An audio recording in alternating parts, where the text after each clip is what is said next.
and I say, and I should actually shout it. I should actually shout his name, because the one prerequisite he had about the flyer was that we put his names in capitals. He likes it that way. He's not picky at all. He is a legend, but he's not a diva. But that is the one thing that he wanted. And Musa, why don't you tell us why? I'll be honest with you. You know, I've lived an amazing life as one person in 2 lifetimes.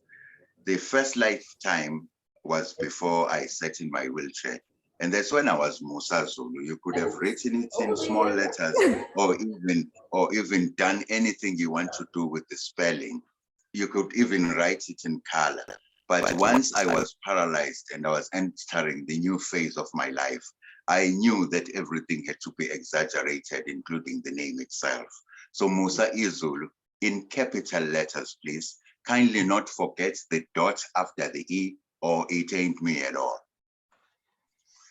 Amazing. I love that. Welcome. We are seriously blessed to have you here. And I'll explain a little bit first before we go into it, is the way this all came about. So ordinarily we have, guests, Musa, we have guests on this online stage session who are artists and who are able to offer advice to our learners. And we change it up, we have singers and dancers and poets and we go on and we go on. And suddenly on Monday, the funny story is that I mistook, I thought that our next session was actually for next week. And suddenly I looked at my diary and I went, oh my goodness, it's this Thursday. Who am I going to get at this late stage? And bink, into my head popped your name, and the stars aligned, and I messaged you and you said yes. And the reason I think the stars aligned is this. We have just come back from our last workshop for Vula Mehlu, and what we came away with was an extraordinary experience of spending time with our youth, of getting to know them better, of doing some incredible creative work. But what we were left with was a sense of, how do we do right by our learners and our young kids and our young youth, and this almost forgotten youth? Because people are struggling, learners are struggling, educators are struggling too, but learners are in a deep place of mental health struggles, facing trauma and post-traumatic stress, and harrowingly enough, suicide, self-harm, all of that. And I suddenly thought, okay, we need to address this. And I just thought you were the perfect person to get on this call. So that is the reason that you're here, and I'm so grateful to have you here. Thank you, thank you, thank you. Yeah, no, but I also think I should say thank you to you, Samantha. When I say I've lived 2 lives, the first one was very easy because everything was, as people always say, very normal. I was a working young man at the height of my youthful energies. There was absolutely nothing about me that you could have ever doubted could be. And then I'm paralyzed and I'm sat in the wheelchair. And at one point in time, I thought, is this where the good times end? Where people recognize you as just being yourself without any other connotations? Now you have a disability. Are you ever going to be in a position of getting these invites where people on short notice discovered that they actually have an interview in a couple of days, and ping, as you put it, in their heads, it's your name that comes first? Which is why I say to you, everything suddenly became exaggerated to a point of even wanting to write the name in capital letters, because blessings multiplied. Many people will tell me when I visit them in hospitals that one of the greatest misfortunes that came with their disability was that they lost friends. I did not lose one. Instead, they multiplied by millions. How many people are listening to this conversation right now? How many are going to be referring to this recording? Now, if you have a disability and life still blesses you with such, you always just want to say yes to an invitation because it excites you first. And then there are other levels at which you respond as well. Level number one being, here are children of our times wanting to listen to an elder that has walked this life of turbulence and navigated it in one way or the other, to a point where people even want to invite him to say, how did you do it? How can I say no to an invitation from the from my very future?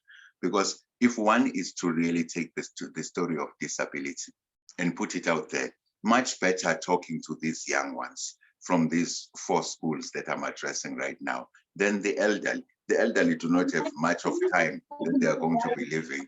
The elderly are most probably not going to be with us tomorrow, but it's these children that are going to carry these messages.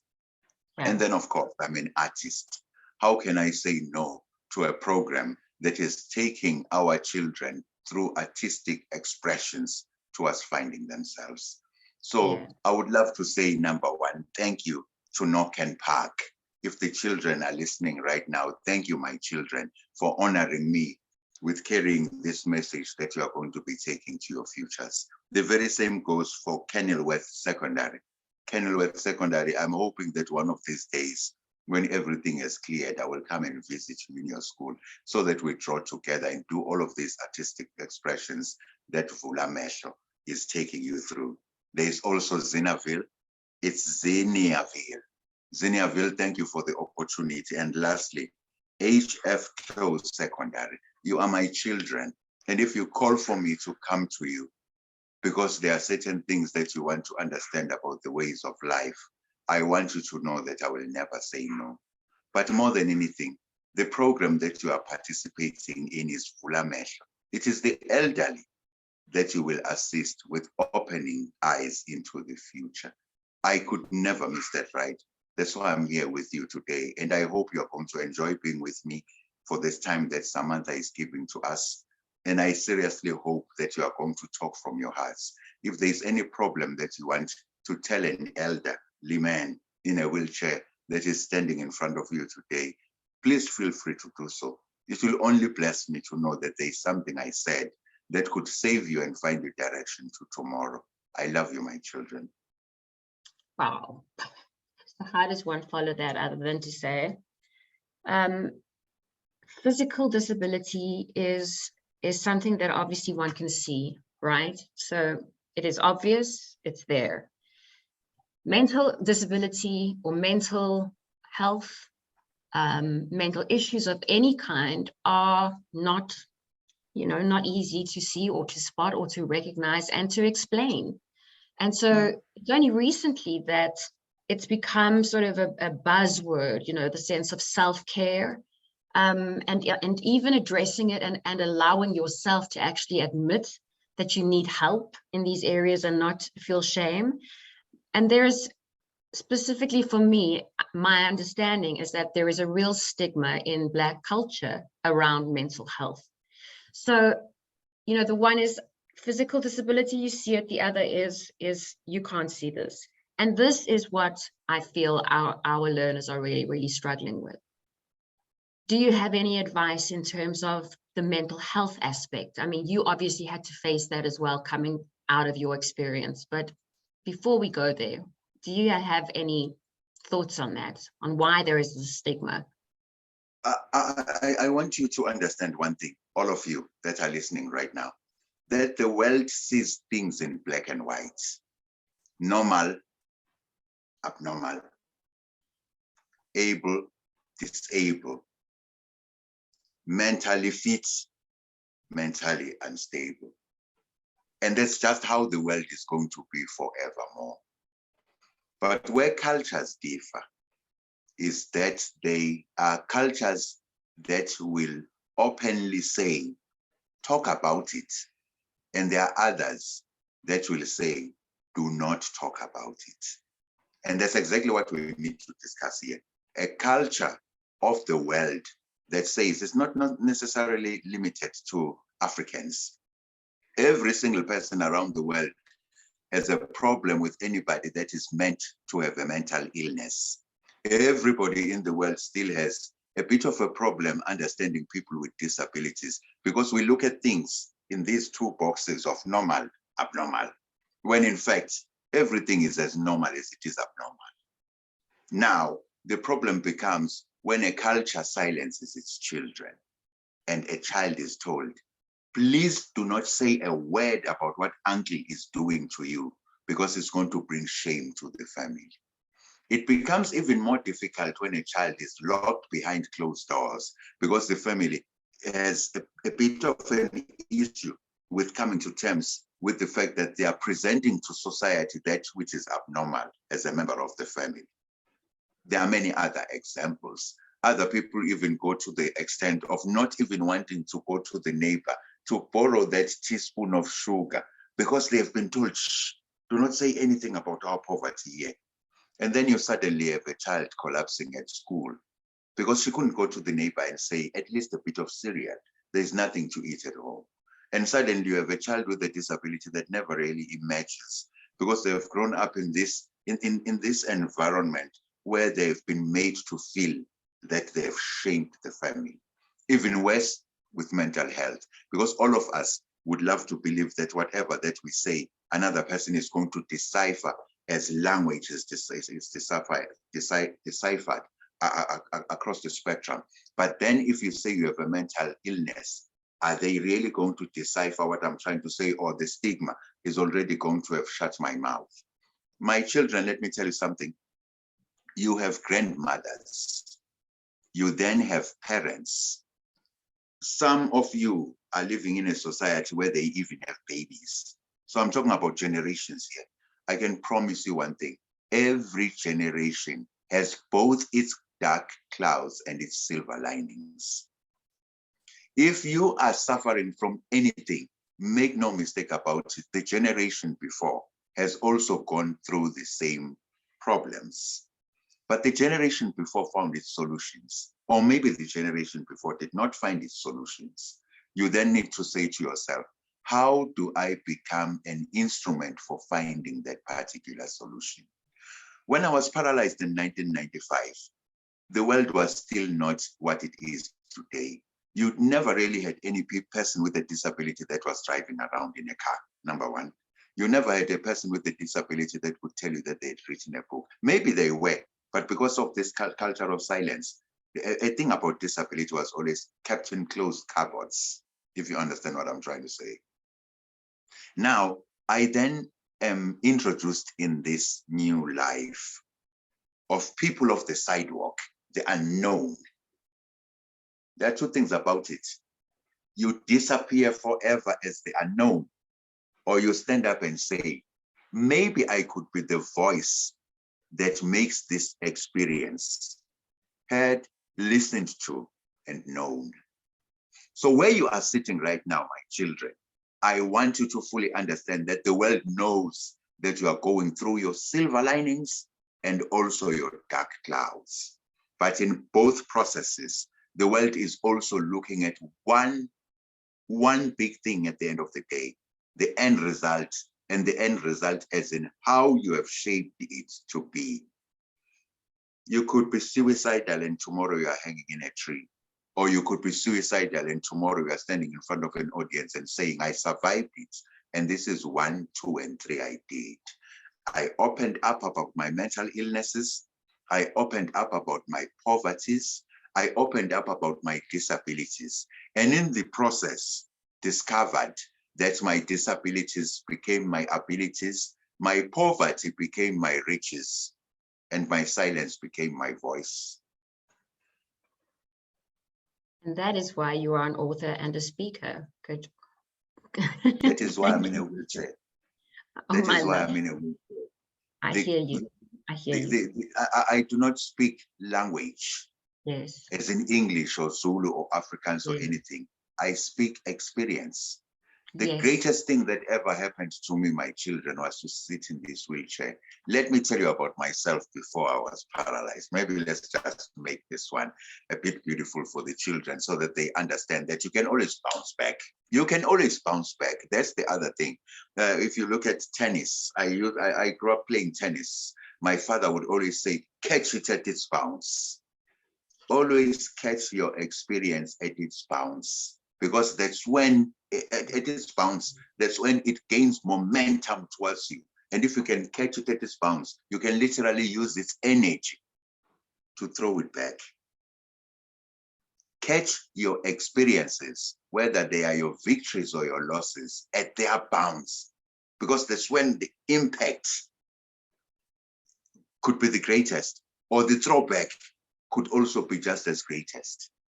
But anyway, let's go back to myself when I was still a young child.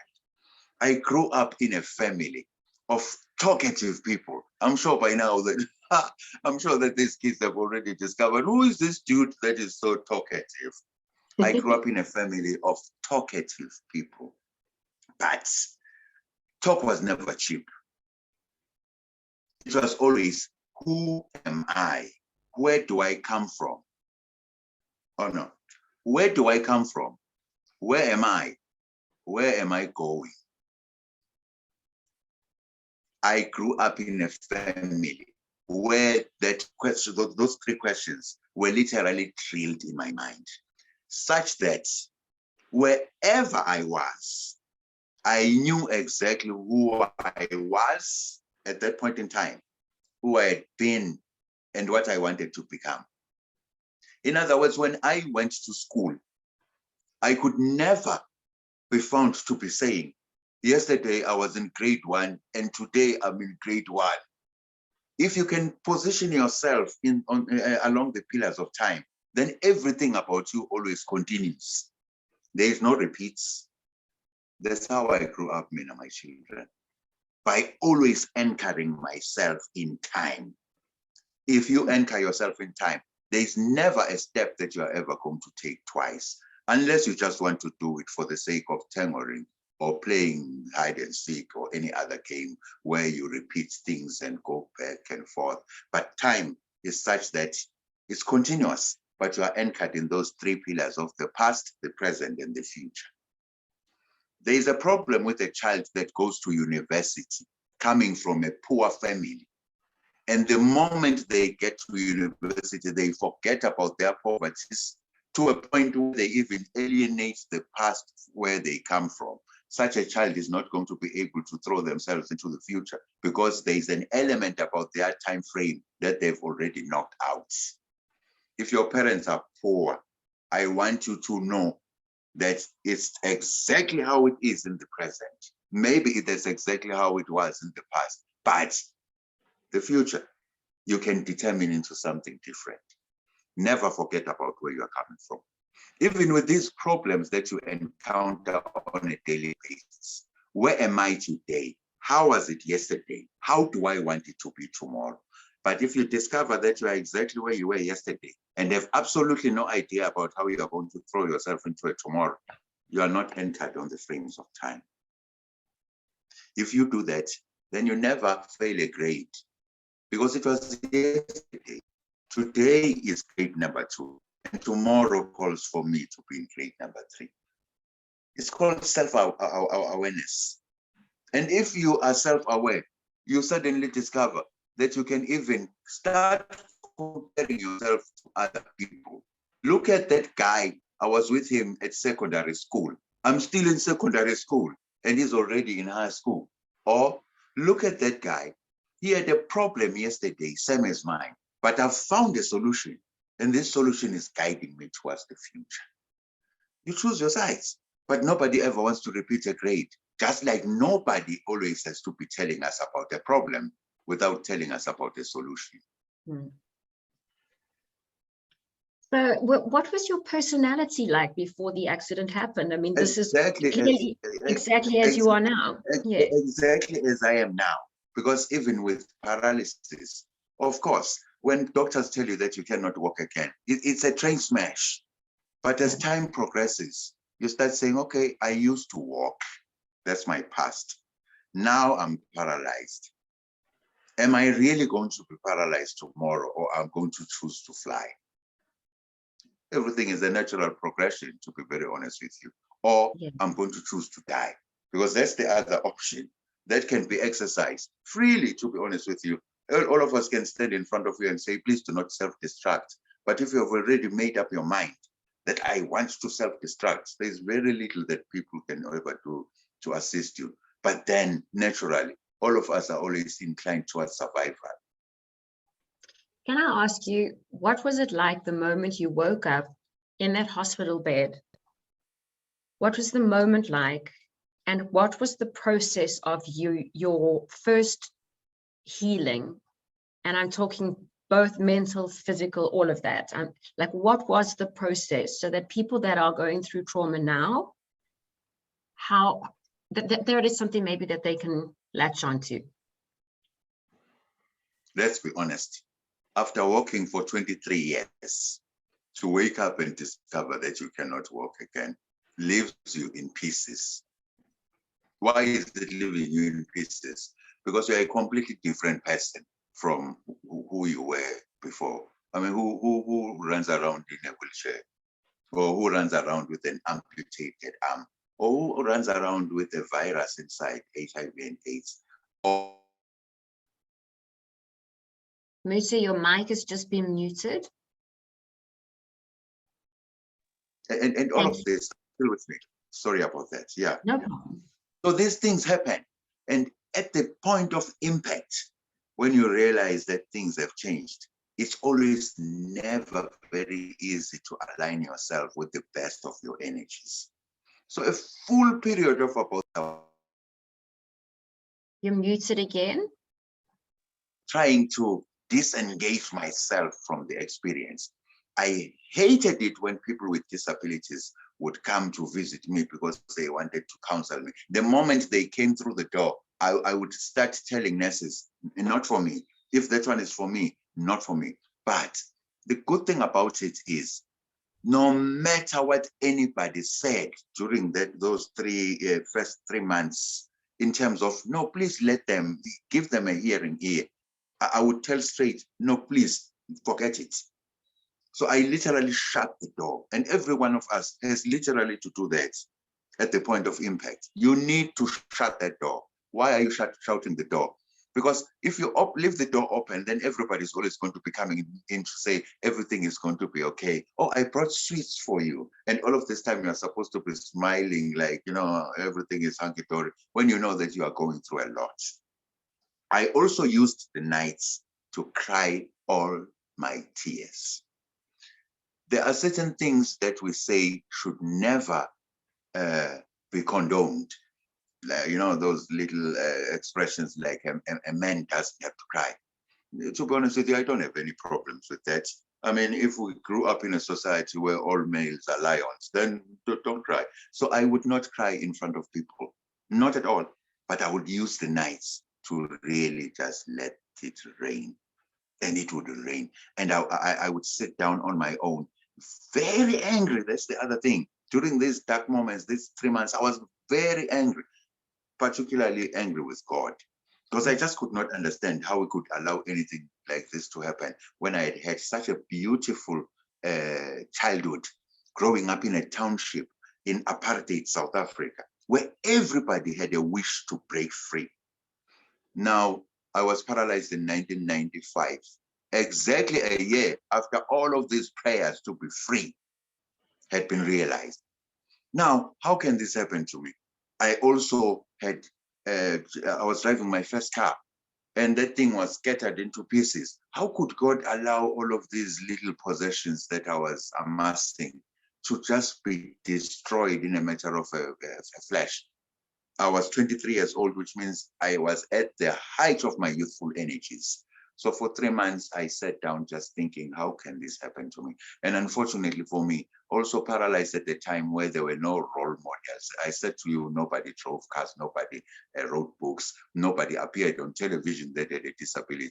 I mean, you guys are living in a time where you even have sign language interpreters here. People with disabilities that could not hear would just look at TV and make out exactly what these people were saying. That's when I was paralyzed. But the good thing about it is you then sit and say, in this world where there is nothing, how can I become part of a movement towards something? If South Africa changed in 1994 and said everyone is equal, maybe even in my disability, I could stand a chance of being looked at or perceived as an equal. But it's going to take me introducing this experience I knew and also actively participating in processes of its liberty to then say to people, I was part of that movement and it began with democracy. So every time South Africa celebrates another anniversary, I'm only just a year behind. So every time you guys come through and say, hey, this is what we've done in the 28 years of democracy, next year is my 28th, and I always just have to celebrate exactly how far one has come. And all of this, and I'm going to say it again, Samantha, because I don't want these children to ever let go of this golden lesson. You can only manage to do if you position yourself in those realms of time. The past, I used to walk. The present, there is absolutely nothing that is happening for disability. The future, I want to be part of a movement that takes things all forward. That's a choice that you make. That's a choice that you make. It makes sense. Makes complete sense. Did you have, and the fact that you had, I guess, like you say, your friends stayed, in fact, they multiplied. So you slowly had a network, a support system around you? The network just sprang up, to be honest with you. You know, the matron at Ndabeni Hospital, where I was a patient for that 1.5 months that I spent in hospital, on my way out, because the other thing is I discharged myself. I hate being confined to areas. They said I was going to be there for 8 months. They made a mistake of giving me a pass out a month late. I came back to tell them that this month is not going to end and I'm going to be the hell out of here. Life is happening out there and I'm sitting here eating porridge. I mean, when do you ever, a Zulu, you find a Zulu confined in a hospital and eating porridge every single day? So I said to them, no, I'm going to have to discharge myself here. They said, are you joking? I said, remember, I am a medical aid pair. I control exactly what is going to be happening here. And besides, I'm not ill or anything. I'm just sat in a wheelchair. On my way out, that lady came to me and said, Musa, if this hospital had a hall of, not a hall, a wall of fame, your name would be up there. I have never in my whole life been visited, even after years later, up until today, I've never had visitors as many as I had during my 1.5 stay in hospital. But you must remember, I grew up as a person with a personality that always gravitated towards people. My children, let me tell you something. Never isolate yourself and put yourself in a corner, behaving like you do not care about what the other is all about, or keeping your issues to yourself. My issues were always known to the public. If I was happy, I was the first one to dance like Michael Jackson in front of a crowd. If I was angry or disapproved, I was the first one to always say, no, I don't think this one is for me. That's the life that every one of us should always live, whereby you're always at the center of social networks and interactions. Because it is when something happens to you that the whole network vibrates, which is why those people would pour into that hospital the way that they did. Now listen to this. And this is where, if you open yourself to experience, experience will even find you one day and canonize you as a legend. This same lady phones me, the matron, that said you would be in a wall of fame if this hospital had a wall of fame. This was in 1995 when she said so. In 2006, the very same hospital was opening a rehabilitation center. In other words, people that were in wheelchairs would be in wards just like every other person. But this time around, the hospital was growing and opened a rehabilitation center. And she said to me, Musa, do you know who is on the other side of the phone? I said, no, I do not. She said, it's Mrs. So and so, but and then I remembered the name. I said, from Entabeni Hospital. She said, yes. I said, what would make you phone me today? She said, do you remember the words that I said to you on your way out? I said, no, I'm sorry, I think I've forgotten. She said, I said to you, if ever there was a wall of fame in this hospital, your name would be there. I've come to notice that years after you were discharged, you have become an established artist. We're opening a rehabilitation center and would like you to draw artwork so that your name is on the wall. Bantabam, you could be suicidal today. Handle it such that another person can learn from you the elements that come together to build the spirit of resistance and resilience. I'm telling you, if you do that, the very same problem of today, tomorrow will be a solution for many. Do you know how many people on a yearly basis are paralyzed and go through that rehabilitation center from all over South Africa? And then I always get them, oh, look at this kids. Hi, babies. Oh my God, look at this. How are you kids? Can you please show me those children again? Kenilworth. Just Kenilworth waving. Just Kenilworth. Kenilworth. Kenilworth, how are you? I wish I could see them on my screen again. But what Ninjani Bantabami. You can see that I'm an old man. Even on Zoom, I want to come closer and listen to your voices. You know, when you say when you say you're an old man, you insult me because we're born in the same year. You know that. No, but you must remember that in a wheelchair, your years are actually times two of every other person's years on their feet. Yeah, but so I was saying so to you, my children. Don't keep quiet with your situations. Don't isolate yourself. Instead, allow people to come around you, because it's the same people that come around you that tomorrow will open doors to things that are extraordinary. Now you have all of these people who phone me and they say, I'm in a wheelchair, Babu Zulu. Yeah, but I was at Entabeni Hospital, and oh my God, every day I would look at those artwork and just think, my heart is healing. That's just what I want, not only for myself, but for every other person that is living. Bantabam, don't ever live your lives without wanting to be part of the wall of fame.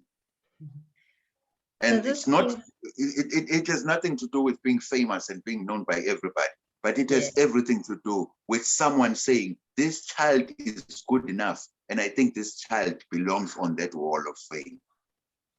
There is this quote that you've actually got on your profile, and I think it relates exactly to what you're saying. And you say, when the burning flame of spirit is ignited, it will transform any soul, no matter what the circumstances.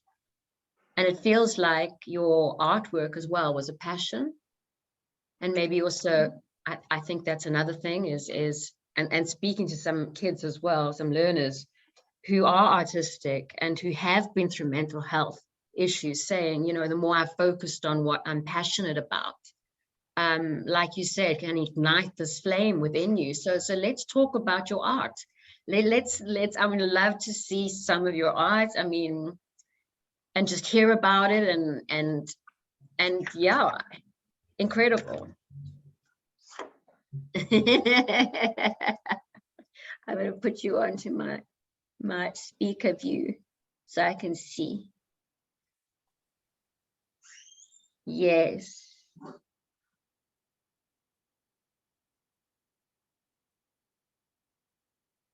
They tell stories, your artwork. They all tell stories. Look at you. Let me tell you something, my children. You can't see a lot of what I've just shown you here, but I'm going to ask Auntie Samantha. You can be Auntie Samantha now. I've shared your profile with them all. Yes, if you go to my profile, my children, and you go to page number 8, books, you will find this book. Let me show you. Yes. You will find this book. Wheels on the It's soles called of my shoes. Wheels on the Sole of My Shoes. And I'm giving you right now, all of you, a copy of this book. So if you go to my profile, you are going to find a picture of this book. I want you to click on the picture of this book, and you are going to find all of these links going down. One of them is ebook, which means this book in the profile that you were given is right there and yours right now. And when you turn through the pages of the book, you also find some of the artwork that I do. Let me find you one. Let me find you one that I know you're going to laugh. Hold it right there. Don't move. Don't move. Don't move. Don't move. Don't do that. Not now. It's amazing that I write these books, but I tend to forget where exactly what is. Oh, I love this one. Can you see that? The lion. The Lion King. The Lion And the king. King. Can you see the king Yes.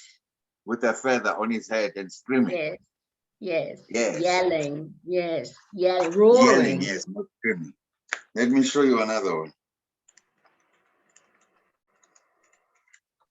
Oh, let me show you another one. Look at this. Can you see that? Yes. That lady that is sitting and you can only see her back. Yes. You can see that. Yes.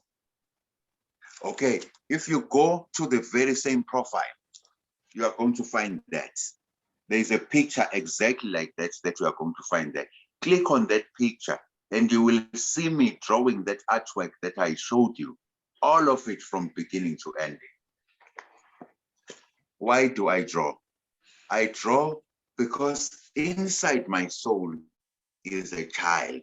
Maybe that's why I'm so excited to be with all of you today. Inside me is a child. I'm showing wow, you some. Look at that. I'm showing some of your artwork now. Yes. So if you go to that page and click on any one of those pictures that you see on the screen, those pictures, clicking on those pictures is going to show you everything, including how each one of those artworks were created. And I hope that in showing you this and giving all of this, and these are your gifts. If you want to take any of those artworks and blow them up and place them in your rooms because you love it, Uncle Musa is allowing you to do so because I draw for children. So the children can tomorrow say, the reason why I draw as I draw is because I was inspired by a man in a wheelchair that had such great belief in his abilities. Amazing. Tell me about your writing of your books and the language of me. I'm so interested. Yes. You know, this book took me 7 years to write. Yes, 7 years. And the title of the book is The Language of Me. Why did I call my book The Language of Me? Because we use language to talk about our experiences. And my initials are ME for Musa Emmanuel. So the experiences of Musa Emmanuel Zulu in his own words. That is so clever. It is so clever. Oh, and people loved it. And because I was writing this book in my language, I became very honest. That's the other thing. You know, if you suffer from a mental illness or you come from an environment that has not given you opportunities, one of the ways to rise above that situation is to write about it in your own language. Because you start speaking to yourself. When I write, I speak to myself, which is why I don't think anybody has ever read my books as many times as I have read them. Because as I write, each line I interact with 1,000,000 times. Because at the end of the day, each line has to make sense to me about where experience has shaped me towards. So Wandabam, you must write your stories. You must dance your music. You must communicate your poetry and even put it on pages so that everybody everybody that ever comes across your lines is like, wow, now this experience is making me see it in a different light. Mandela was in prison for 27 years. If Mandela had come out of prison after 27 years to lead the country into democracy and only wrote a book about the beauty of being the first black president in South Africa, trust me, people were never going to love Mandela as they did. But what Mandela did was, he wrote this long journey to freedom, long walk to freedom, and a lot of it were his reflections when he was a prisoner in Robben Island. Write your stories too, as prisoners of your poverties, as prisoners of your problems. Write your stories as the most unknown person with a disability, but write it such that another person sits up and says, I now understand exactly what this is all about. Why do we have to do it that way? Because tomorrow, there's another child that is going to be having mental disabilities or mental issues, and they're not going to know where to go to get to hear it from another person that has gone through the very same situation. Imagine, Mandaba, if tomorrow you are graduating after you've finished even your what you call this thing, your schooling, and have gone to university. And on the day that you are graduating, this person that you do not know from Adam or from a bio soul comes to you and says, I read your story. Even though I'm not graduating today, with your story, I graduated to life. So you are not writing these stories for yourself. Of course, it begins with you. You are communicating what is going on about you, but you are writing these stories about someone else that could learn from you and make it even much better. So the language of me was about that. And why did I take 7 years to write this book?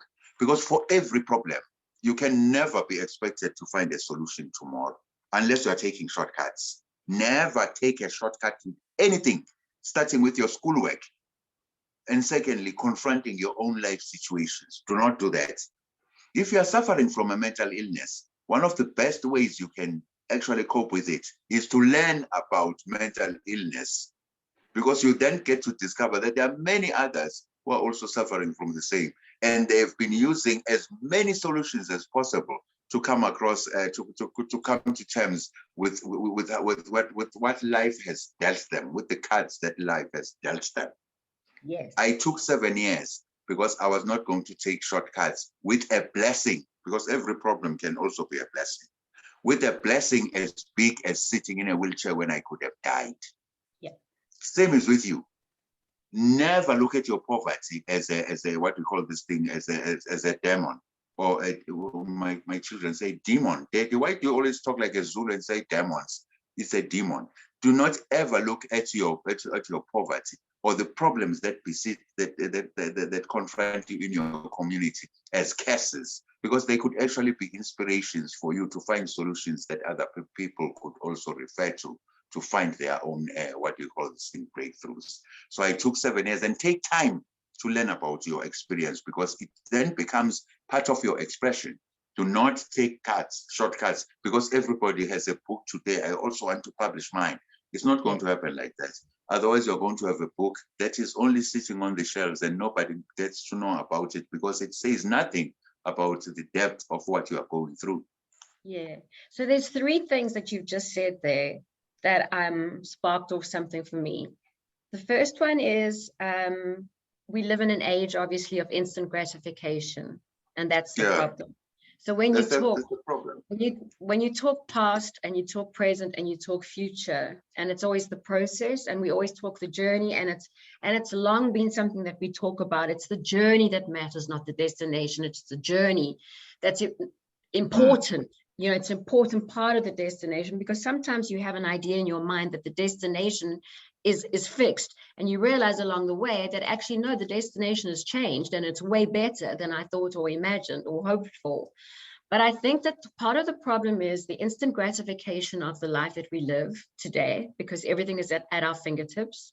And so going through a problem feels like I want it fixed now, like God, just take it away from me now, and not understanding necessarily the learning and the lesson needed through that. And also, So that's the one thing that you've sparked off for me. The other thing is the sense of purpose, as I say, that often the real hardships in our lives are the very things that show us what our purpose was meant to be all along.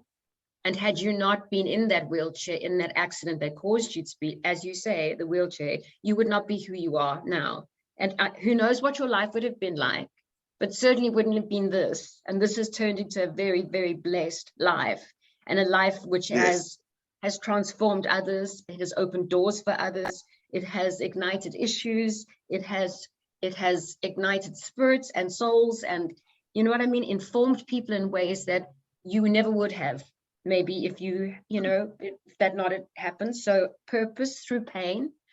And I am not trying to say to people that the issue itself or the problem is easy and you must get through it quickly. No, like you say, you need to take your time to heal, but the purpose eventually reveals itself, and that is hopeful. And then the last thing that I want to say is, I spoke to someone actually just last night, inboxed one of my beautiful learners who I love, and shared my own personal story, because I think we all look at everyone else and think that everyone else has got it together. We think everyone else is perfect, is living their life, that they don't have worries, that they're riding that car, which means they must have the perfect life, and that person looks like their job is perfect and they're earning a salary, and this one looks happy on social media, and it's just me. I am the only one who's just not got it together. I'm the only one suffering, and I'm the only one that's failing at life. And that is not true. It's every single one of us has a daily battle with something, and it's just the way you face it. It is true, am I right? It's like every day there could be internet is down in a chair and you lose a job because now suddenly you can't. Every one of us wants to be Elon Musk, but amazingly, I was just reading a couple of minutes ago that he doesn't want anything to do with his father, who fathered 2 children with his stepdaughter. And then I also read that Elon Musk's daughter does not want anything to do with her father. Now you want to be Ellen. Yeah, exactly. Elon. Exactly. Yeah. But let's go back to those 3 things that you mentioned. Yes. I want you, my children, to know one thing, that it's not the destination that matters, as Auntie Samantha has already said. It's the meaning of the destination that creates a lot of sense. Why am I going towards that particular destination? Why do we have to find meaning to life? Because after finding meaning to life, we find purpose. And after finding purpose, we find ourselves. So those are the 3 levels. The first one is in creating meaning of what that experience is all about. I'm going through such terrible mental problems. What is the meaning of what is happening to me? Find meaning. You might just find purpose, and purpose will reveal yourself at the end of it all. So I'm sitting in hospital and thinking, what is the meaning of sitting in this wheelchair now when everything was so meaningful? And then I discover maybe the purpose is to teach someone else that through the changes, you might just find the best of yourself, and purpose reveals me. And today I'm set with all of you, my children, and having a good time. And I'm still set on this wheelchair that I did not want right from the beginning. But in finding meaning to it, I discovered my purpose, and here I am today. Amazing. In as far as comparing ourselves, with other people, that is only normal. And I would encourage you, my children, to compare yourselves with others. Make no mistake about that. You have to compare yourselves with others, especially the one set right here next to you, because you'll discover something, that maybe this person that is set right here next to you always submits their reports and their assignments on time, and when yourself you are not. Or maybe you are going to discover that this person that is set right here next to you, always happy, actually comes from a poorer family than yourself. Or maybe have this person that is sat right here next to you has lost all their family members through HIV, through crime, through everything. And you discover on your own, when you thought you had problems, that, hey, I still have all members of my family. They are alive and I can always go back to them and say good night or good morning, or I'm going to school. There are children who do not even have anybody to say, I'm going to school, let alone to say, I passed. Do not ever isolate yourself, because in isolating yourself or elevating yourself, you start missing out on the greatest opportunity to compare yourself to someone else. Let me tell you something, Samantha, and I always say this all the time. Bantabam, I've never known poverty in my whole life. I came from a family where parents were working and they could always make it a point that we slept with something in our stomachs. There's a very big difference between grew up rich and grew up not knowing poverty. Grew up rich means there were always resources. There were not always resources at home, but my parents made it a point that the basics we needed were always catered for. Education, school uniform, textbooks, a bit of an outing now and again, but almost everything was there. And when I was paralyzed, the first thing that I did when my mind started coming back was to compare myself to another person in the same wheelchair next to me. And I discovered that they grew up within an empty stomach. Their parents could not take them to school. I already was a graduate at university. I also discovered that those people did not have a dream. Meaning I was born into an environment that could always shape a dream. Ask yourself this question, even if you are coming from an RDP house. Yes, you have looked at other houses on top of the mountain and found that there are mansions. But are you aware that downstream there is also a shanty town where there is no running water? And at least your RDP has a toilet facility. Those people are shitting outside. Oh, I'm sorry, kids, but I mean, sometimes when I'm talking, I should always make it a point that you understand the full impact of what I'm trying to say. Now, a child that lives in a shack versus a child that is coming from an RDP house, they are not the same. But you may discover, if you compare yourself with another person next to you, that even though I'm coming from a shack, my father never fights my mother. My mother never screams at anybody. They both work, or maybe both of them are not working, and will wake up in the morning to kiss me on the forehead and say, things are going to be okay.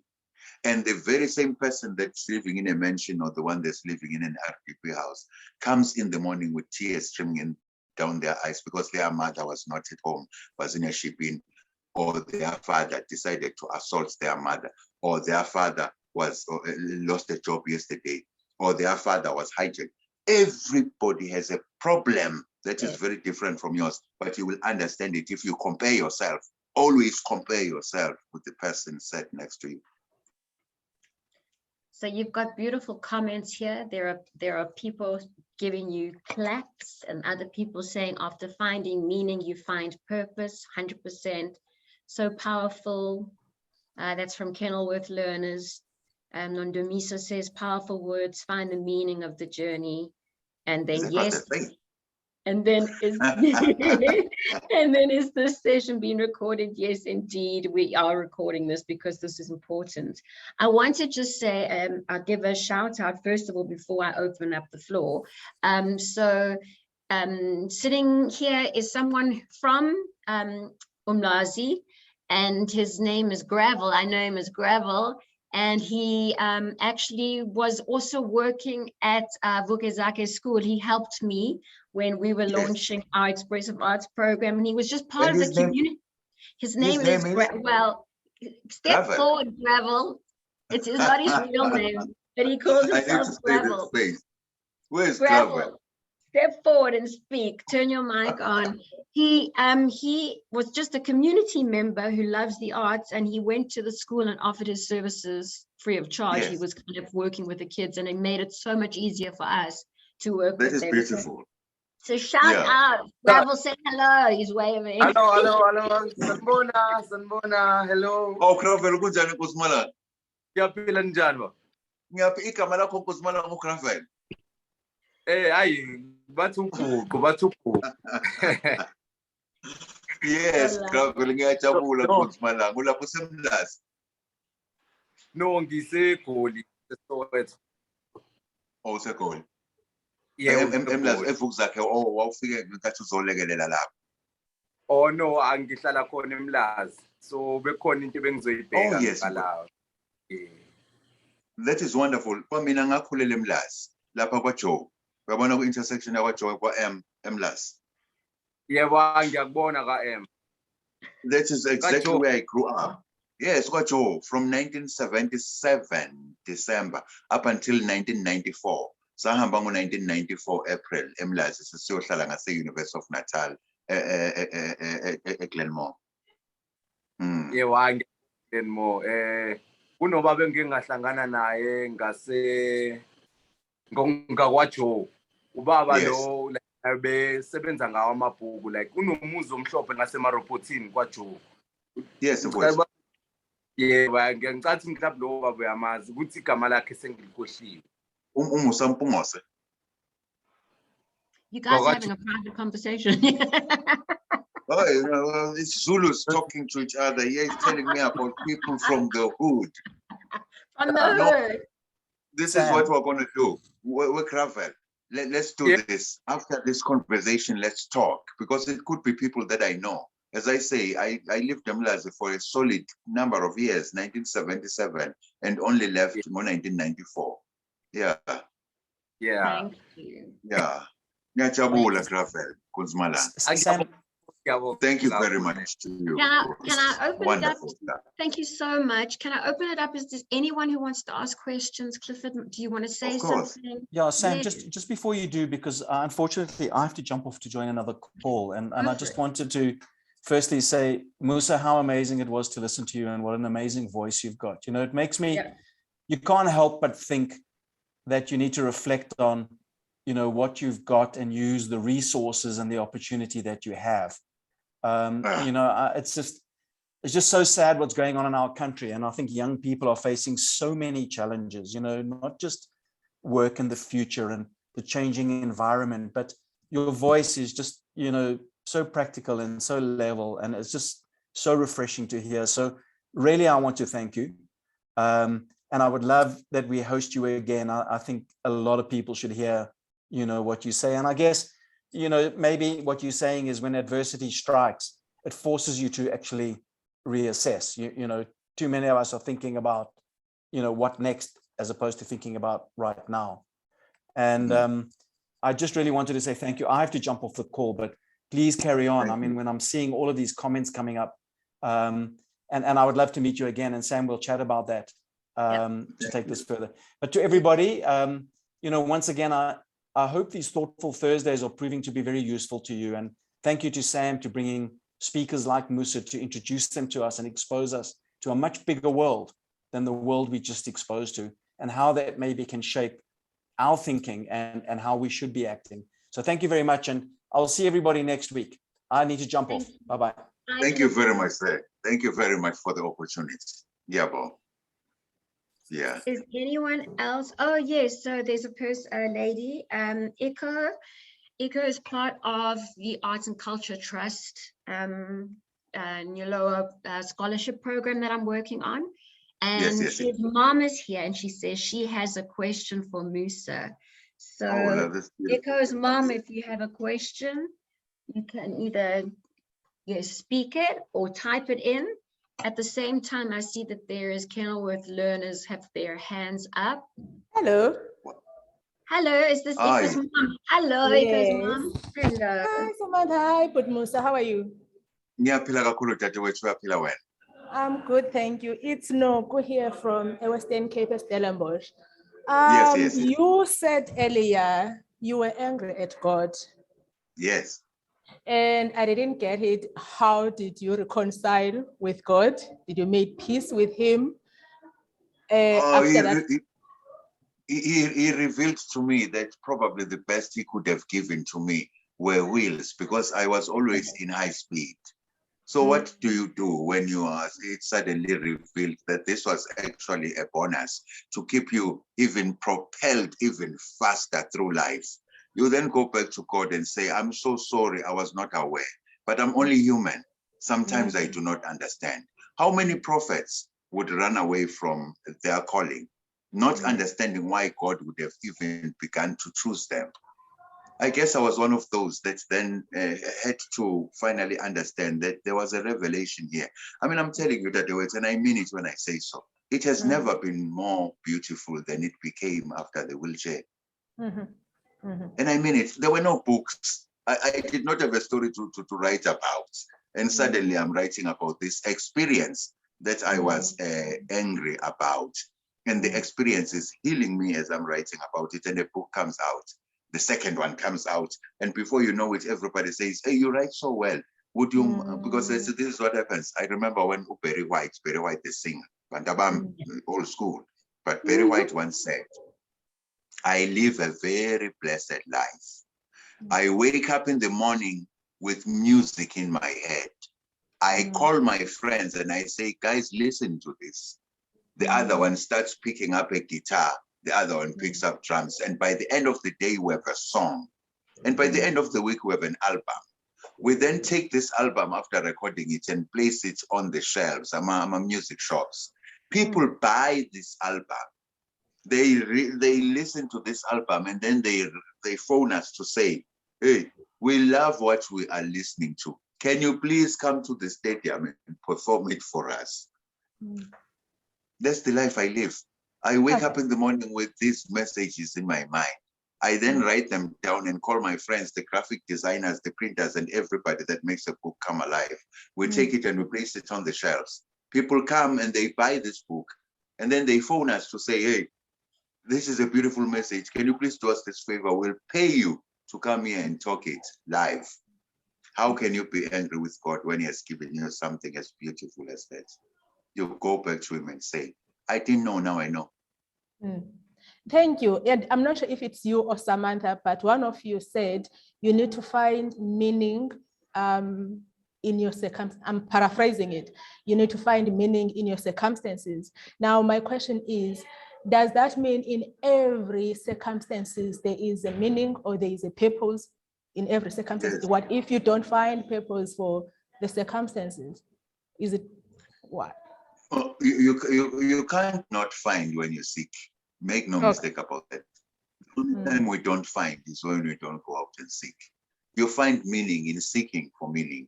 And in finding meaning, it will channel you towards your purpose. Your purpose will then channel you to yourself. Let me ask you a question, Tadewich. Why are you here right now? Don't answer. Find meaning. Oh. No, don't answer. Find meaning. Find meaning to why you are here. And you are going to discover that in finding that meaning, it will give you purpose. Even these questions that you are asking are now starting to direct you towards purpose. The reason why you came in here was to find the meaning of what is happening. You then raise your hand and start asking questions that are driving you towards purpose. I can promise you one thing. When you drop this call, you are going to smile and say, wow, so this is who I am.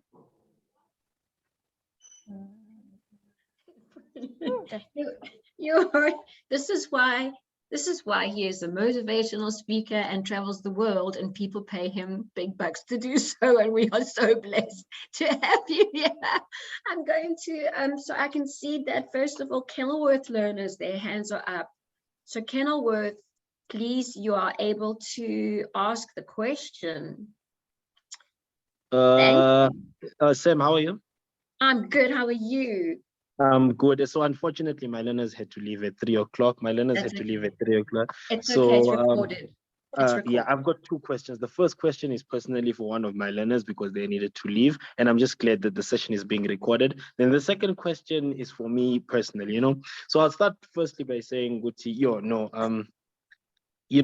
have you ever had a lot of questions, or sometimes you have questions in your mind, but then you actually do not know the answers to? And I think this session has actually just done that. I always look for sessions, and the sessions like these, I say that no, it's for my learners. But today the session was for both of me and my learners and myself. So the first session, Baba, is you said that we need to, one of the books, I think is the one on the wheels, right? I think you said that you wrote that book in your own language, am I correct? No, I said language defines experience. So I was not just writing in English, but I was writing in experience. So one of the none of my books is written in the indigenous language, as in the language that I would say is my home language, but they're all written in my language this time around, meaning how I relate to my experiences. So the question that was coming from one of my learners was to say that how does he write in his own language, in this particular case, experience, and also get validation from it? Because I'm seeing, and what I'm picking up from him is to say that this current group, or the current generation that we have, seeks validation a lot. You know, we can see it by the Instagram, by the Twitter, by the Facebook, so on and so forth, right? So he was asking, how does writing in my language get me the validation that I seek? Because at times the validation that I can give myself is not enough than the one that I may be receiving from outside, either by my teacher or my parents or my peers, or even by other members in society that I don't even know, which happens via, you know, social media. So that's the first question. I don't know if must I throw both of them, or we'll speak to the first one and go to the next one. Let me speak to the first one. If you are still seeking validation from another, having not given it to yourself, you are most likely not to get it. You know, when I've written a book all the time, the first thing that I say is, here I did the best I could, and I understand exactly where this is going. And because I've read it over and over again, you must remember, when you read something over and over again and it's yours, you are actually positioning, playing in your mind that it's different people that are reading it. Which is why to read over and over your own work, you even start discovering, no, what I'm trying to say here is not coming out the way that I want to. You know what I'm trying to say? So if this thing is so meaningful to me, and I've put it to the test through pressure cooking and everything, surely I feel validated as the first person that has done this, that this makes a lot of sense. And most of the time, that which comes out of your garage, and you also say, wow, look at this Jaguar, or look at this beast that I'm driving, someone else is also going to be thinking the same. But if you always have reservations about your own sense of excellence or your own sense of confidence, because remember, there's so much that we have not spoken about today, which has only just been brushed. And in many ways, if you uncover everything that has been said, it leads exactly to that. Without self-confidence, without self-validation, without self-awareness, please do not expect that you're going to be getting it from someone else. Because most probably you are so negative about yourself, even when people say, wow, you are going to be thinking they're saying, lol. No, powerful. The second one is just to equip me as a teacher, right? Sam at the beginning spoke about the two different, I don't want to call it the two different disabilities, which is the physical one, of which is the one that we can physically see, right? And my learners are suffering a lot from the mental disabilities, which is one that is unable to see. But what I do know, Baba, is to say that when you went through your physical disability, you went through a mental disability as well. You know, it was challenging. So in that context, how, if you had a teacher, let us just say, for instance, this tragedy or this event took place when you were in high school, how would you want your teacher to be of help for you? How would you want your teacher to be of assistance to you? Not physically to maybe be there to help you, you know, get around it, but just mentally, so that you are in a very good space. Number one, to tell me exactly that what I'm going through, they do not understand, and are only going to fully grasp if I open up and tell them exactly what's happening. Do you remember that I said the problem is not the way that people see things in black and white, normal and abnormal. The problem is, even if it's normal, we don't talk about it, let alone when it's abnormal. So what I would expect as a teacher is the guts and the audacity to go to one that I can see has a problem, even though it's invisible, just to say, I see that there's a problem here. And I want you to understand that I can only be of assistance if you open up about that. Give it to me in the language of yourself. Because if I try to say, you know, teachers will always say, hey, I don't feel equipped enough to deal with this. Maybe let me give it to a psychologist. Well, in the world of formalities, you could do that. But in the world of informalities, every other person can always be an outlet for someone that wants to speak about what's going on. And as a teacher, I would like to believe that we are here not just to teach a language or to teach a subject, but also to teach life skills. And one of the greatest life skills is expression. No, Baba, thank you very much. And this one is not a question, it's just a comment. My sister who spoke before me, you know, she, you know, the reconciliation that you had with God it's so beautiful, you know. Whenever every single time we speak about mental challenges, mental issues, it's very rare that we include God in the conversation. And you know, the way yes, and the way you especially because he's supposed to be somewhere out there and looking over us, about protecting us. And even, he's the biggest, you know, he's the biggest culprit here, because he tells us that he will he tells us that he will deliver us from evil. And before you know it, evil is walking all over us and we are left in wheelchairs or with mental disabilities. Why should he be exonerated when he's accomplice number one? If you have never confronted God in your own terms, and you tell him straight that, no, this is not the equilibrium that you promised me. This is not the future that you promised me. Why, in a world where every other person is living on dry land, are you suddenly throwing me into the flood and having not told me as you told Noah? Do you know Noah was prepared for all of this shit that happened? I mean, I'm sitting here and nobody told me that the world is it's coming to an end. So you've got to have these confrontations with God. Just like you have to sometimes have these benders with God, where you even sit outside and look at the stars and say, hey, you know, after everything that has happened, this guy still gives me a home. Because I mean, everyone always says, I do not have a roof over my head. You do have a roof over your head. It's those stars that are shining every single day. And the opportunity to be part of this planet and part of the galaxy means you are home. Sometimes you just have to talk to God about those things. And sometimes even say something like, you know, God, I'm broke. Could you send e-wallet? He will understand what you are trying to say. Anything goes at this point in time. That's just life.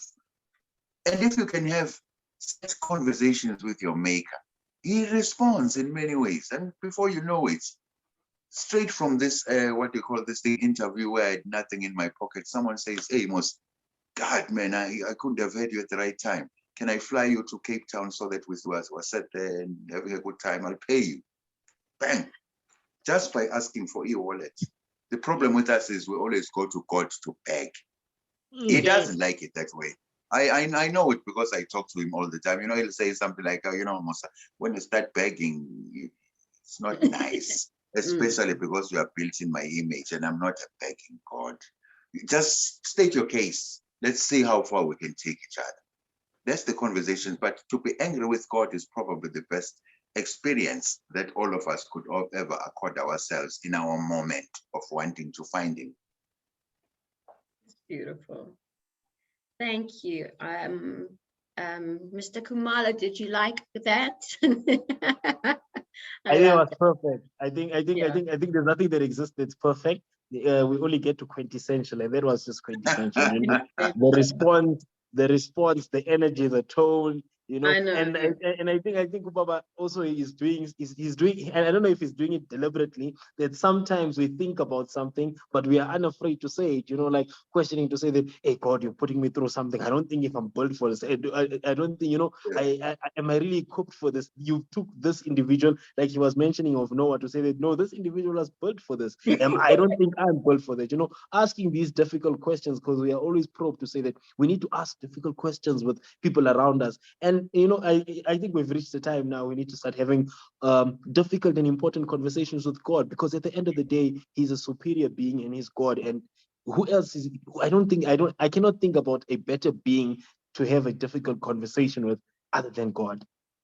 Yeah, no, not only difficult, but even as I say, banter. Do you know when the priest said, when I was getting married to my wife, may kiss the bride.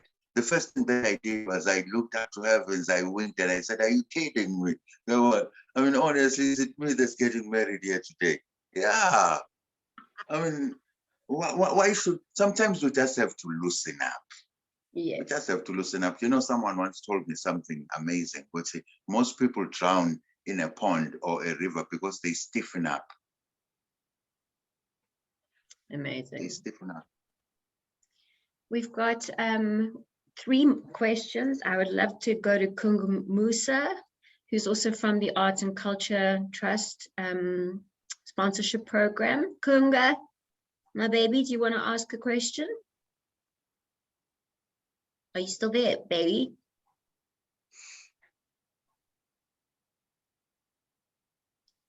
Okay. If not, can we go to Inga? Hi, And- Samantha. Hi, my love. How are you? I'm good, thank you. And how are you? Oh, it's good to see you again. Thank you. I have a question for Mr. Zulu. Specifically about, you talk, like, we go through the scholarship and basically there's a lot of, I guess, confidence back, like holding me back or whatever, but I think that's everyone who's going through it. And I know there is no handbook specifically on how to master confidence, but I just saw how you looked at your page of like art and how you were proud of yourself, sir. And how did you get there? Like, how can you be so satisfied and proud of work that you did? Like, you were smiling still as if it like was the first time you've seen your book. And I think that's amazing and also just inspirational in everything you said. You've said things that we've probably thought about but feel like we shouldn't be able to say, but you managed to kind of bring that up. But I would really like to know, like, what mastered, or what was some, like, one thought that made you feel like, okay, you know what, I've produced this art and now it is what it is. I love it and I'm gonna share it to the world and I'm gonna use my language and just reach people. Like, how did you get to that level of contentness with your work? Thank you. Okay, no, please don't go. Don't go. I want to look at you as I'm saying this. Do you know what boosts confidence? It's coming out. The first booster to confidence is coming out and saying, "This is who I am." So whether you're an artist or a dancer or anything, the day you just come out and say, "This is who I am." And remember, when coming out, sometimes you're not necessarily saying, "This is who I am." You're also saying, "This is what I'm not very confident I am." Are we still together there, someone? Now, let us say the lady that was phoning me right now has problems. Did she say she also has a bit of a problem of confidence? Did she say that, Samantha? Okay. No. Yes. Is that so? She is Now, saying. I'm going to say this. How confident can you be to put yourself on the screen where many people are watching and listening and say, "I want to learn about confidence because I'm not confident"? That's number one. How many people are watching this? I don't know. But all I know is all of us are somewhere out there. Someone is watching this and listening and thinking, "Oh, listen to this." And then this child that has a bit of a problem with confidence is confident enough to come out and say, "Hey, let me tell you what that does." It rewards you, number one, because you say, "Wow, in my lack of confidence, I was confident enough today to be part of this big conversation." Tomorrow, almost everybody is going to be saying, "Hey, that child." You can always take out your artwork and say, "That child that found confidence in your network today is saying, this is my artwork and this is what I do." Judge it the way that you want to. Give me feedback, because many people are still going to be giving feedback to what this child was saying. So you find confidence in coming out and sparking a conversation around you. And you then get rewarded because someone says, "Hey, go to minute number 45 and listen to that child coming out and saying, I lack confidence, but actually being confident enough to say that. Or maybe you get rewarded because the host, which is Samantha and Musa, could sit down and say, hey, today we really had brilliant conversations. What do we do about this? And I'm going to say to you, child, I will be asking Samantha to give me this recording. Why? Because at the end of the month, I'm going to be releasing a 45 minutes video of a motivational talk that was released in 2019. It was supposed to be the only thing, my baby. It was supposed to be the only thing that was going to be part of the product. But I'm going to be asking Samantha to also give me a link to this conversation, because what you have just done right now makes me realize that what we're recording is history. That's the benefits of coming out and saying, I'm not confident. You make us all confident and yourself immortal. So that's what is going to happen. Nobody, let me tell you before you go, nobody has ever seen me on stage for a full 45 minutes. Most of those recordings, I always say, must be kept aside as part of my archives. It's the first one that I'm going to be releasing. And it's no longer going to be 45 minutes. It's going to be 45 minutes plus all of this conversation because of you. You are going to be one of the greatest because your level of confidence can change the tone of the conversation. Inga. I'm so sorry I got emotional. I'm so glad you did. I'm so glad you did, because this is what it's about. It's about being honest. You know this. This is part of one of the tasks we're asking you to do today. Who am I? The task is, who am I? There it is. Yeah, because some is that we had to submit this task and I didn't know what to write. And I probably scrambled a lot of things and I wasn't confident about it. And the minute you said, like, who am I? Because I do believe in God and I do pray to him and I talk to him, and the fact that someone else is sort of talking to me about it feels like it is a message from him as well. Yep. And I don't know, it was, thank you. That's all I can say right now. It's just like, thank you. Also, so sorry. I should be saying thank you to you, young one. I mean, do you know what people are going to be saying? Hey, that Musa guy, did you hear him when the child was talking about confidence? If you had not given me that platform, maybe people were always going to say, I wonder what he would say if I told him I lacked confidence. So thank you for this. You are actually extending my messages towards uncharted territory. And I promise you, Ma, you will be the first one, and I mean it when I say so, that will receive that recording, which now features this link. You can show it to everybody all around the world. I don't mind. Maybe. You see, Inga, you see. And I know that you would have nailed your task. Well done. I'm going to say, Lungile, please ask your question. Lungile, my fellow facilitator, and then we've got 2 more questions. But that's Lungile, right. Lungile, it would be amazing if you speak, my love. Hi again, Musa. Thank you so much for this. There you are. Yes. Thank you for such an insightful talk that you're giving us today. And I hope that we can all take it and heed the call to triumph over whatever situations that are against us that we find ourselves in.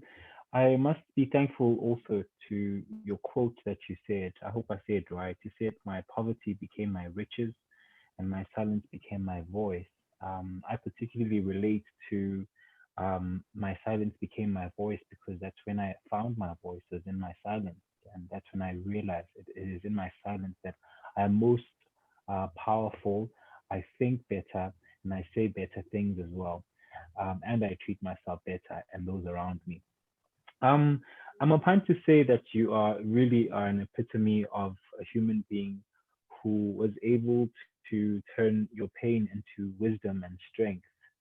So that for me is really quite inspiring and reminds me that no matter what I face or each and every person in this room faces, there's always wisdom and strength to find in it as well.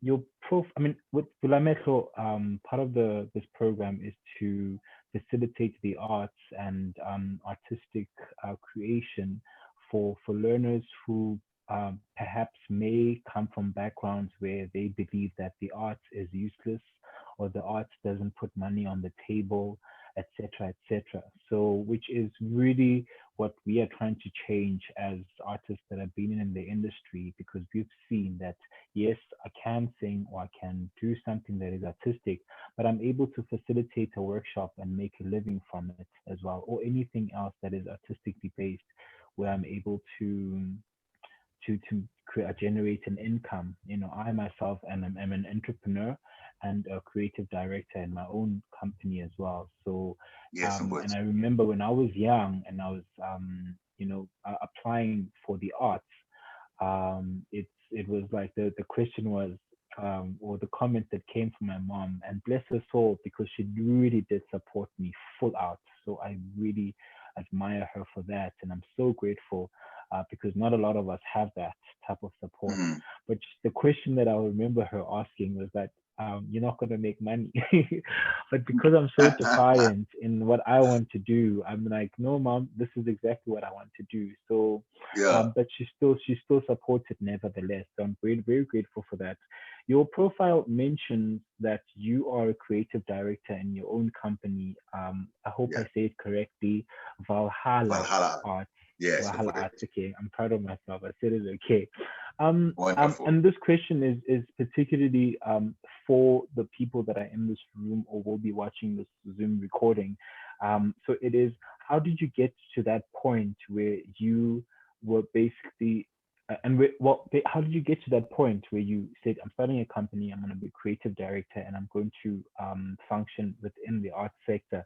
And where did the inspiration come from? I started drawing at the age of 8 in 1979 and fell in love with this creative medium as a means of expression. Loved cartoons because they expressed the child in me. And as I was growing, I then allowed life to take me into as many different topics as possible. Your biology, your history, your geography, your accounting, your mathematics, your life experiences, your sports, your music, but all the time with an eye to draw exactly what that particular medium exposed me to. That's why I can draw people playing tennis, because I used to grow up playing tennis. That's why I can draw in ear, because I literally allowed biology to take me through all of these human organs, your lips. People are learning about osmosis through the lips. I mean, I'm actually looking at the shape of a leaf and learning in the process. History, from the ships that had sails, I could draw that, like, Vasco da Gama, how we got here, to modern ship that experienced World War I and World War II. What I'm trying to say is, learning to be an artist was never done outside of learning about life. Because it was a passion, then I had to marshal it such that it spoke to the things that I was experiencing, so that I could sharpen myself and not always just give myself a corner where on a Saturday from 4 to 5, I concentrate on the artwork. Everything always just was. It was a movement.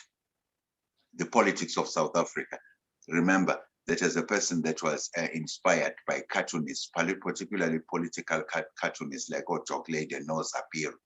In drawing a cartoon, I knew that it was more than just satire, but political commentary.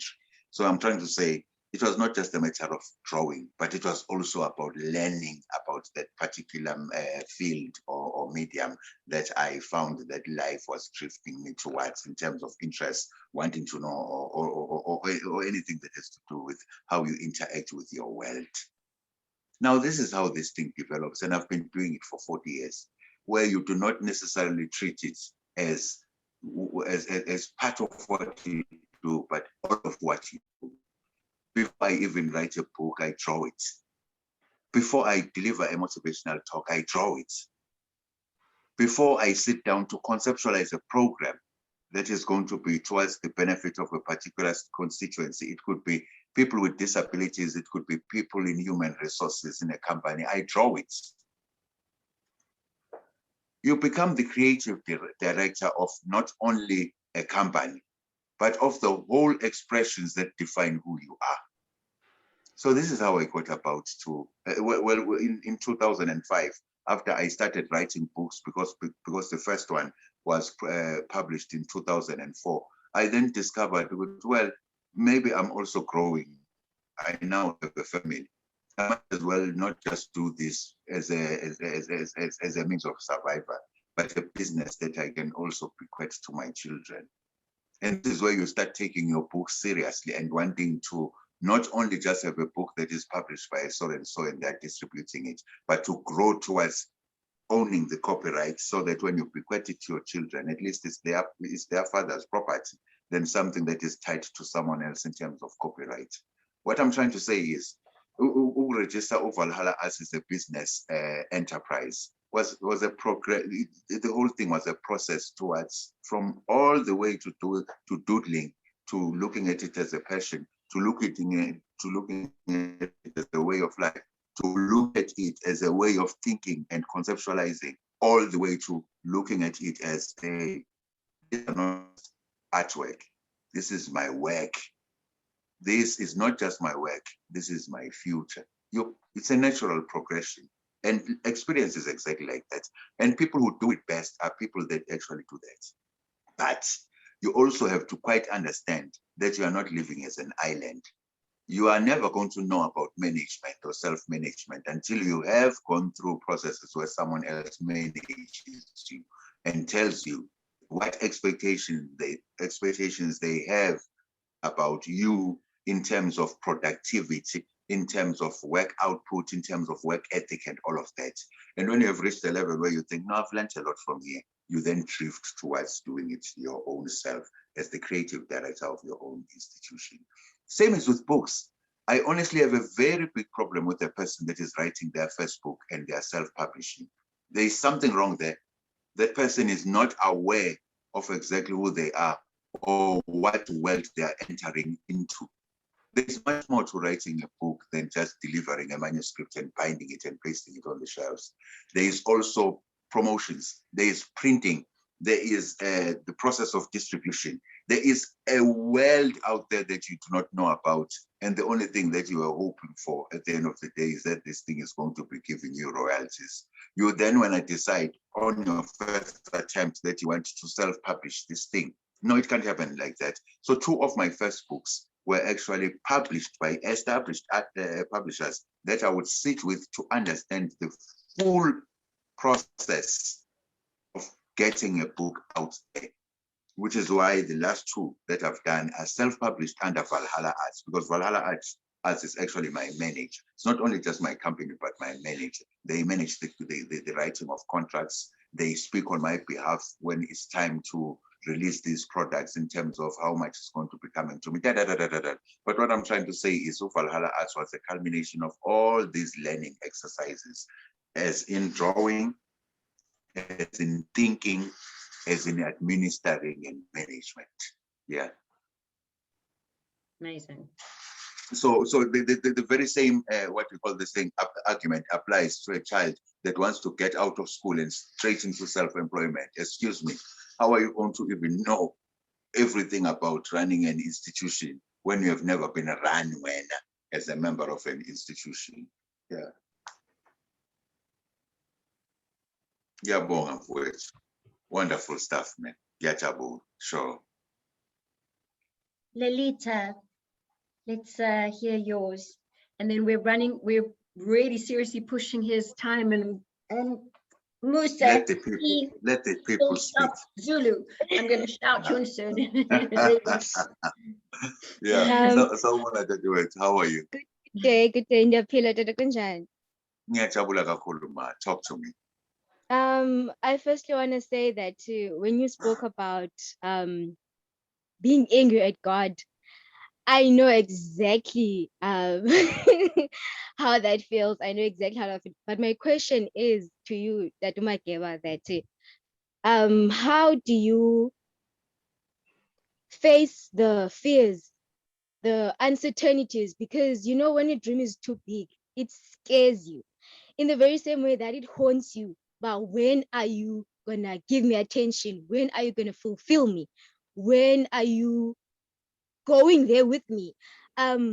It also gives you fears. You also fear you. What if it doesn't work out? What if it doesn't go as planned? How do you conquer those fears? By becoming realistic. Number one, I receive all of these invitations to places all over South Africa. Some of those places I've never been to before. So I'm not sure if this journey is really going to be smooth. So I find myself with GPS. Are you with me? I find myself with GPS. Why am I saying this to you? You will discover that there is a solution to a problem somewhere. What you just need to do is to find it. And you'll be amazed that that solution will take you to exactly what you are wanting to achieve. The problem is if you fear and then you take a step back, then the journey is never going to start. But if you take one foot and place it in front of the other in your quest to find answers as to where you are going, it's not going to happen. And then the second thing that you do is you say, okay, I have fears. But let's say there were no fears. What is this thing all about that I'm fearing? And you discover that it starts playing itself out in your mind like a movie and starts exciting you. Are you aware that there are many people who die out of fear? Why? Because they literally lose all the excitement.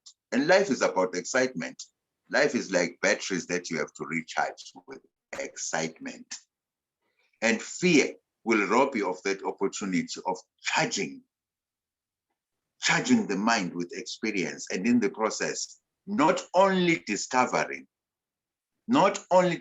because we do not seek knowledge to discover only. Sometimes we seek knowledge to start movements.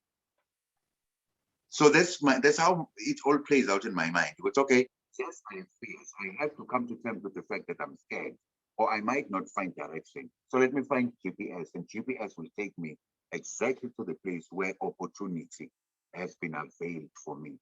Because most of the time, you're actually scared of not just standing in front of people to speak or submitting your work to people so that they see it. You are scared that you are less than equal to opportunity. That's what fear is all about.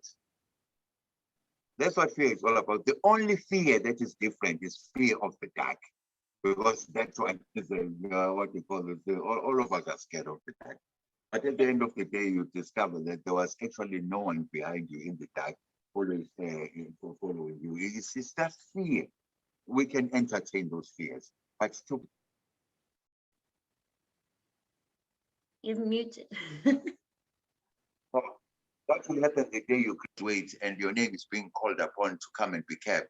Are you going to be floundering and falling about here? No. Sometimes you just have to confront your fears by knowing what they're all about and finding solutions to those. And you'll be amazed that what will come out at the end of it all is a new revelation that you did not even know about. And people start calling you a pioneer.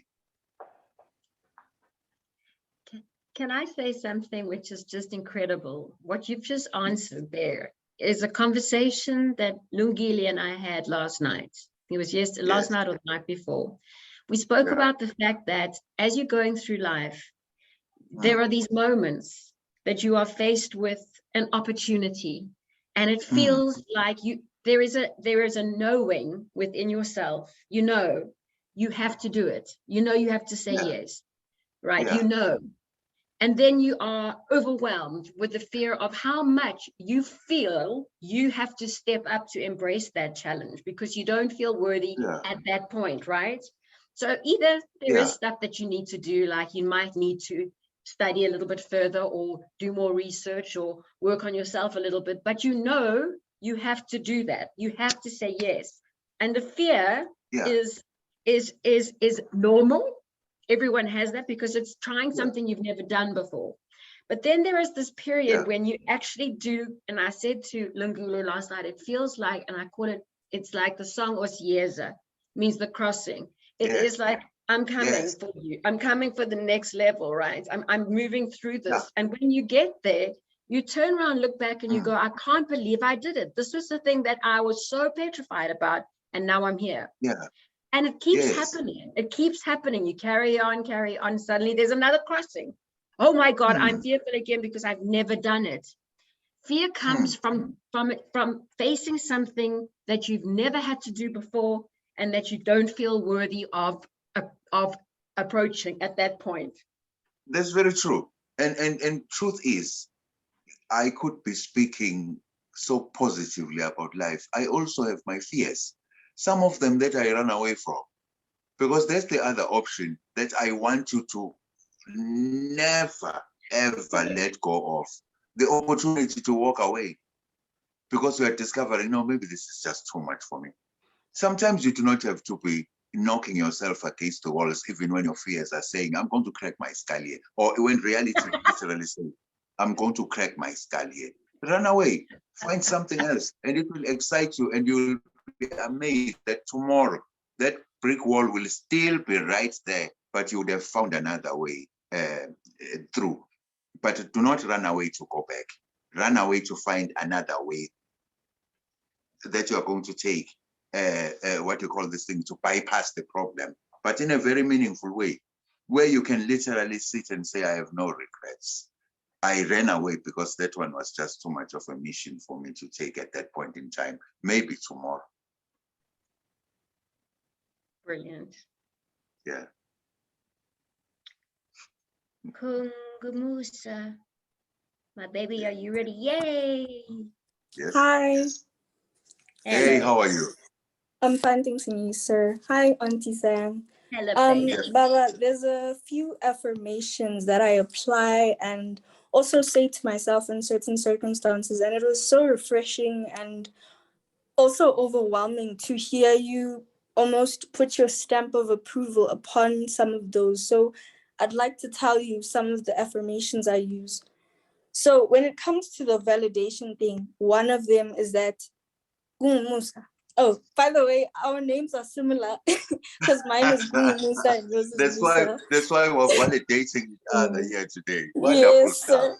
Yes, ma'am. So one of them, especially when it comes to validation, is that as an artist, especially of when that fear of releasing things and being reachable, and people actually liking your work and whatever. And one of the most important affirmations that have guided me thus far is those that need to hear, learn, and listen to what you have to say or do or what you're presenting will definitely hear, listen, and learn from what you're saying. And number two, it's very important in life in general as a whole to have a morally grounded, teachable spirit. Why morally grounded? Because you need discernment at the end of the day. You can't just be teachable in all forms and in all ways where you just take everything as it is and get lost in things. No, if you know it's not within your morals or values to do drugs and you're in situations where it's a teachable moment, someone's trying to teach you about drugs, then don't get involved. It's not who you are. It's not your morals, And another thing is that as artists, interestingly enough, we always have more than one purpose. And this is a little bit overwhelming at times. And one of the things I say to myself is, you'll learn all the things you need to learn about this purpose along the way. You will learn. And the last one that encourages me every single day is that every single master and person that I look up to was once a student. Every single master in this world was once a student. Albert Einstein once couldn't walk. Albert Einstein was once a baby. He needed his parents to help him do things. And that to me is such a consoling thing that, Musa, it's okay. Now we are funda. You're also growing and you're allowed to make mistakes. He too made mistakes. That's why he'd spend 36 hours in his office and write and scratch things off the board, and they'd hear him screaming and get angry. and he'd start again, and he'd open the door every once in a while and be like, hi, I need water, okay, bye, and all that, you know, and that's all part of being an artist, you know. Even Albert Einstein in his own right was an artist of sorts, you know, and it's overwhelming to, as young as I am, have all this knowledge at times. So and also to you know, Baba, it's like watching someone about to have a car crash into a wall. It's so painful to watch, knowing that you may have been able to tell them, hey, just turn your steering wheel a bit, but then there's that thing called underestimation that surrounds you, where you'll open your mouth, especially as Zulu. I feel like you'll understand that. Baba, that this road that you're going down, it ends in havoc and chaos, and it does not end well. And Babzulu looks at you and says, you don't know anything, what are you talking about? And you know how invalidating and demeaning that is.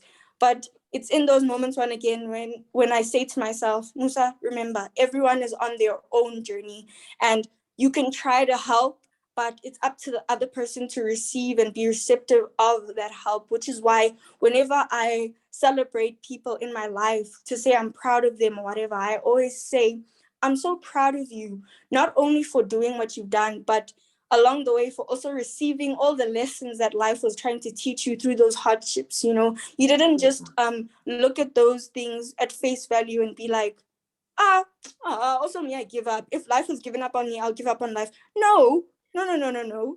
You have to push your own cards, okay? Yes, people are running their race, but you too have to push your own cards, and in your own way. We can't push the cart the same way. Otherwise, there'd be no diversity and no uniqueness in the craft and in all of this, you know? And even if you feel as though you're too similar to whoever or whatever, the thing is, those people too began by being too similar to others. You know why? Because you're growing on that, you're adding onto that. So especially, for instance, with maths, you get to grade 1, everyone, 1 + 1 is 2, and you get in class and you're like, I feel special because I know what 1 + 1 is. Then you get in class and someone knows what 2 + 2 is, and you're like, okay, so I'm not special, you know. But then that should be your driving force to say, oh, they learned what 2 + 2 is, I can do it too, you know. But another thing is, don't make the mistake of saying, I'm sitting in the same classroom as all of these people, how am I failing? That is so unfair to yourself. You're on your own journey and you can't do that. That's not fair. So those are the few affirmations that I always have to sometimes scream at myself like, Musa, no. So yeah, it's just so refreshing and a little overwhelming to hear you having put your stamp of approval upon them, you and Auntie Sam, in fact, in certain ways, you know. And yeah, so thank you so much, Baba. Yeah, but 2 things that I want to say to you before you go. Number 1, you speak so well. In fact, both of you with the lady that spoke about confidence. You know, I come from a country, from a time in this country where people could not necessarily express themselves. And the expression Igabi, number 1 is expressing yourself with language, and number 2 is expressing yourself with clarity. That's one thing in short. Yes, and you guys possess both. Thank language, you. Beautiful language, and clarity of mind is exactly what we are trying to achieve. Number Thank 2, so I want you to write this down tonight. The biggest blessing you could ever have in life is to be overwhelmed, because someone out there is not overwhelmed and their lives are very dull. Life, by definition, is an overwhelming blessing. Thank you so much. Every time you get overwhelmed, remember, it's much better than living an overwhelming lifestyle. Amen. Thank you so much, Baba. Thank you very much. Yeah. I feel like if you ever go on a tour, Musa, and you feel like you need some young speakers with you, you've got some here. You can just call them up and come and join me. Come join me on my motivational speaking. Yeah. One will speak before I speak. The other one will run them through intermission, and the other one will be the last catching call. But Yes. you will still be the mic drop. Okay, we've got Yes. I've got one last question, and this is an anonymous question. Well, I know who the person is, but I'm just to say, how do you deal with guilt? There's something I've done that I'm not proud about. I was vilified for having done them as I deserved, I guess, but I am at least proud I took accountability, but I still feel guilt and a fear that in the future it might resurface and ruin my career. Now, obviously it's hard because we don't know what that is, but that is the last question. So if you have any insights on that. You know, life is very difficult because all of us sometimes, I don't want to say lose our ways, but find ourselves in situations that we would not have found ourselves in had things been different. But we all need to never only hope to be forgiven on Judgment Day. Who knows when we are going to die? I mean, I could just be blessed with anything like another 60 years at 50, and I die at 110 years old. Now imagine carrying this thing and hoping that I will be forgiven on Judgment Day, the day I die. Sometimes we need to forgive ourselves and say, the situation was such that it happened. Do you know that there are people who murdered people and buried the body where nobody can find? And they are living with this guilt. Number one, because nobody knows that this has happened. Now, the person that asked this question, and from the way they have framed what they have said, obviously this has come out. And the only thing that they are fearing maybe is that if it were to come out later, it would ruin their reputations. It could come out later. But if it comes out later and you have not even forgiven yourself at this level at which it has come out, trust me that when it comes out later, it will find you unprepared. Learn to forgive yourself at all times. But do not ever forgive yourself for the sake of forgiving yourself, and you have not changed your mindset, especially about what happened, especially if you are guilty because it could not have been if you had not taken that direction. Well, you did, but find space to forgive yourself, because in forgiving yourself, you also come to terms with your human nature. In forgiving yourself, then you also know that it cannot happen again. Pity, because this one is a secret that they fear that one day it will escape. But all I can say is much better that secret escaping tomorrow, ruining everything, but at least you had forgiven yourself, because then you stand up and say, at least I forgave myself and moved on. And many people are always going to say, well, look at the actions of this person after this happened at that point that you say it happened initially. This person is a changed person. It means they must have learned something out of it. Because a person that has not forgiven themselves, you can see it in their eyes, in their movements, in their posture, in their trying to smile, and you can see it through the smile that this one it leaves a lot of cracks on the face because the mask is crumbling. Do not ever live behind a mask. And maybe if you fear that it will come out, forgive yourself enough to be strong enough to say, maybe let me just let the world know. Even if it was murder, there are many that have confessed to it years after it happened because they felt, in forgiving myself, I can only forgive myself in truth. But life is very difficult and it will take us and blow us against the walls, even with us trying the best we can to survive the push towards temptation. But forgive yourself. It has happened. And guard yourself from it happening again. The questions that have come up and the answers that you are giving, I can't tell you again, I'm always about signs and synchronicities and the fact that certain things, obviously, if they keep coming up, it's needed to be heard. These questions and answers need to be had. And again, Lungile and I had the same conversation again about the fact that we are both light and dark. I could have been eavesdropping. You could, I think preparation for this. I think you were. I think you were last night. But we spoke about we are light and we are dark, right? And you cannot just push the dark away and only love the light. And you wouldn't know the light if you didn't know the dark. So the only way to become a fully rounded and whole healed person is to see and love this part of yourself, the darkness, as much as the light.